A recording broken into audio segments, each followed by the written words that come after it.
kind of saying that expertise alone is tone deaf and that it can often miss the social and behavioural cues required to form a connection with others. So let's sort of talk about that.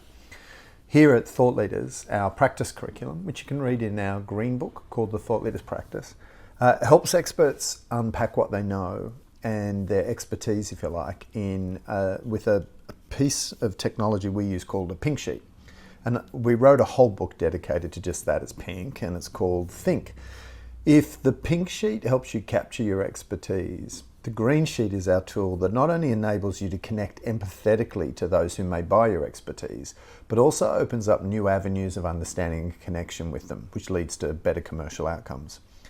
This balancing of expertise and empathy is critical to being commercially smart as a thought leader. There's lots of knowing what to do, but it's completely wasted if you can't know what to do in a way that respects where people are at and where they want to go next. And this is one of the big things that clever people sort of need to get their head around if they're going to be commercially smart.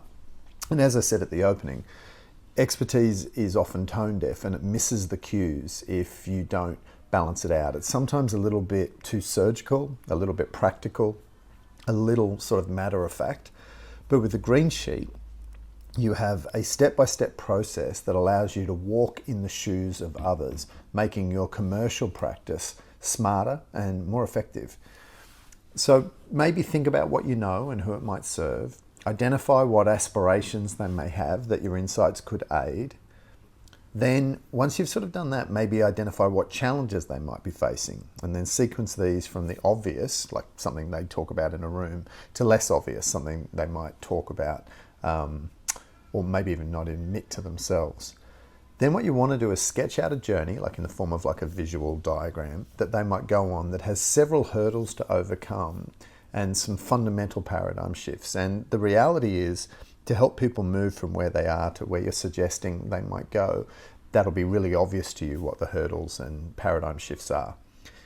I always struggle to use the word paradigm, but it's so apt in this case. The fifth, and then sort of this high level summary of the green sheet, is start to consider questions and sort of remarks you can make that bring all of this to life in a conversation.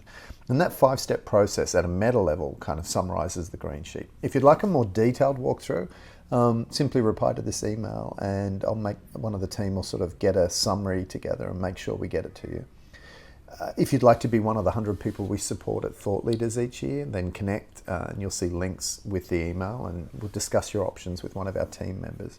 You could come to our next discovery call, but if that sort of seems too far into the future, I also recorded a short video explaining what we do and you could watch that. If you're ready to commit to a year with us at Thought Leaders in our business school, we can start the process of getting a meeting in your diary and mine.